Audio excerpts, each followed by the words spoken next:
বলছি ও শাশুড়ি মা, জামাই ষষ্ঠীতে একটু চিলি চিকেন হবে নাকি? শুধু জামাই কেন, বাচ্চা থেকে বড় চিলি চিকেন খেতে পছন্দ করে না এমন মানুষ খুব কমই দেখতে পাওয়া যায়। আর বাড়িতেই যদি বানিয়ে নেওয়া যায় এত টেস্টি চিলি চিকেন ঠিক দোকানের মতো, তাহলে কি আর দোকান থেকে কিনে খাবে বলো?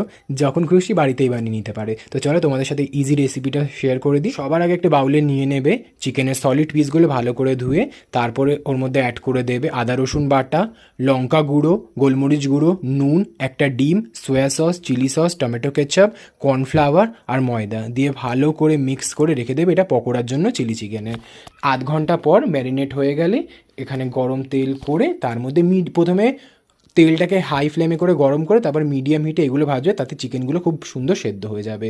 তারপর এখানে আমি চিলি চিকেনের গ্রেভির জন্য এখানে সস প্রিপেয়ার করে নিচ্ছি। এখানে tomato ketchup, chilli sauce, vinegar আর সয়া সস দিলাম, দিয়ে একটু জল দিয়ে ভালো করে মিক্স করে নিলাম। তোমাদেরকে বলে দিই সসের পরিমাণটা, এখানে আমি মোটামুটি 250 গ্রাম থেকে 300 গ্রাম চিকেন নিয়েছিলাম। তো এখানে আমি নিয়েছিলাম 4 চামচ মতো টমেটো কেচাপ, 2 চামচ মতো চিলি সস, 1 চামচ মতো সয়া সস আর 1 চামচ মতোই ভিনিগার দিয়ে জল দিয়ে মিক্স করে রেখে দিয়েছিলাম। এবার একটা কড়ার মধ্যে তেল গরম করে ওর মধ্যে আদা কুচি, রসুন কুচি দিয়ে ভালো করে ভেজে নেবো। তারপর দিয়ে দেবো কেটে রাখা ক্যাপসিকাম, পেঁয়াজ আর কাঁচা লঙ্কা দিয়ে ভালো করে ঢেকে ভাজা ভাজা করে নেবো। এগুলো ঠিকঠাক একটু সেদ্ধ হয়ে গেলে এটা ঢাকনা খুলে এরপর এর মধ্যে অ্যাড করে দেবো গোলমরিচ গুঁড়ো আর নুন দিয়ে আর একটু ভালো করে মিক্স করে নেবো।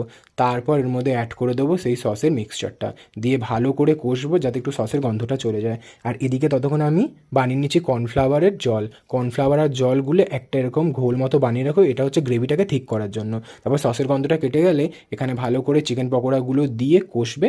তারপর একটু গরম জল করে দেবে গ্রেভির জন্য, তারপর ওর মধ্যে কর্নফ্লাওয়ারের মিক্সচারটা দিয়ে দেবে যাতে গ্রেভিটা ঠিক হয়।